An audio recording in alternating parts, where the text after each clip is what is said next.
D'abord, quand vous me dites qu'il ne faut pas abuser du pouvoir, vous avez raison. Voilà une idée forte.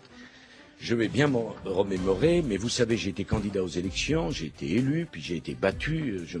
Il me semble pas me souvenir que je me sois maintenu quand les gens ne le voulaient pas. Mais éventuellement, Alors, vous ne ferez qu'un seul mandat si vous êtes élu. Enfin, moi, j'ai proposé une chose, c'est qu'un président élu ne puisse se représenter qu'une fois.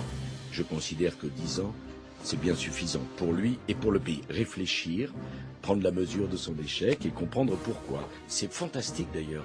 Je regardais toutes les élections. Jamais un candidat n'a quitté les élections. Jacques Chirac, François Mitterrand, Valéry Giscard d'Estaing, tous, jusqu'à la dernière minute, ont été en poste.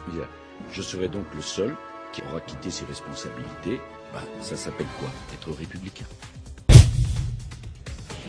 Alors, dans votre livre, vous rapportez une confidence faite en février 2006. Je vous cite, ne m'aviez-vous pas confié, vous écrivez à Nicolas Sarkozy, ne m'aviez-vous pas confié en février 2006, alors que votre énergie de sanglier se concentrait sur la conquête de l'Élysée, je serai élu président de la République l'année prochaine, ça ne fait aucun doute. Ensuite, j'étonnerai tout le monde, je transformerai le pays en un immense chantier, on me haïra, mais je ne ferai qu'un mandat, après je gagnerai du fric, c'est l'histoire qui me rendra grâce.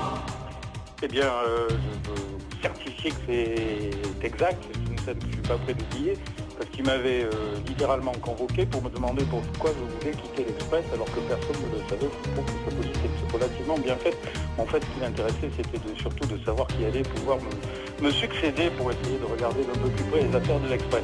Mais il l'a dit, et d'ailleurs, j'ai rencontré par la suite des parlementaires à qui il l'a dit après son élection.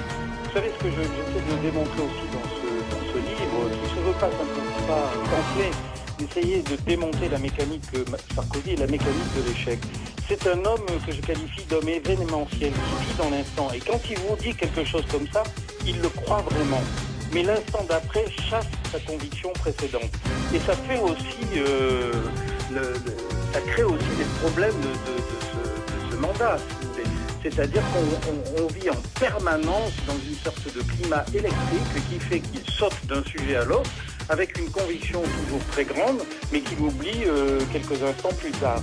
D'où l'incohérence et l'illisibilité de cette politique depuis 5 ans, qui, à mon avis, le conduit directement à l'échec électoral et surtout le met dans une impasse pour